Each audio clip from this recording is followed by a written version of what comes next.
बिस्मिल्लाहिर्रहमानिर्रहीम। मोहतरम नाज़रीन, अस्सलाम वालेकुम। एक दफा एक औरत हजरत अली रजी अल्लाह ताला अन्हो की खिदमत में हाजिर हुई और कहने लगी, या अली, मेरा आपसे एक सवाल है। आपको इल्म का दरवाजा कहा जाता है, इसलिए मुझे इसके जवाब का बड़ी शिद्दत से इंतजार है। हजरत अली रजी अल्लाह ताला अन्हो ने कहा, वाक़तन मुझे मेरे चचाजाद भाई हजरत मोहम्मद सल्लल्लाहु अलैहि वसल्लम ने ये बात कही है, मैं इल्म का दरवाजा हूँ। आप मुझसे क्या पूछना चाहती हो पूछो, ताकि मैं आपको इसका जवाब दे सकूं।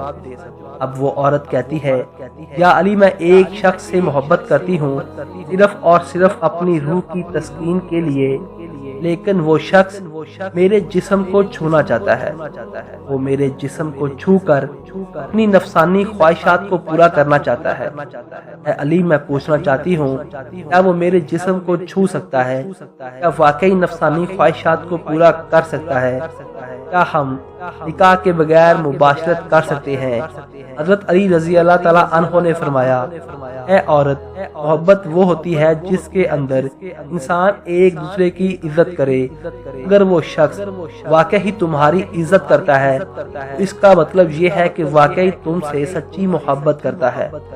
और अगर वो तुम्हारे जिस्म को छूना चाहता है और जिस्मानी ख्वाहिशात को पूरा करना चाहता है, तो इसका मतलब हुआ कि ये खालिस्तन मुफादात का रिश्ता है, जिसमें मोहब्बत का दूर दूर तक कोई नामो निशान नहीं होता। अगर तुम्हें लगता है कि ये मोहब्बत है तो तुम गलत हो। ये मोहब्बत नहीं, सरासर अपनी हवस को मिटाने का तरीका है। मोहतरम नाजरीन, असल मोहब्बत का तल्लक इंसान की जिंदगी के उस लम्हे से होता है जिस लम्हे से उसे ये एहसास हो जाए कि कोई शख्स मुझसे प्यार करता है। उस चीज को सोचते हुए उसका दिल और दिमाग रोशन हो जाए, वो मजीद किसी चीज की दुनिया से तवक्को ना करता हो।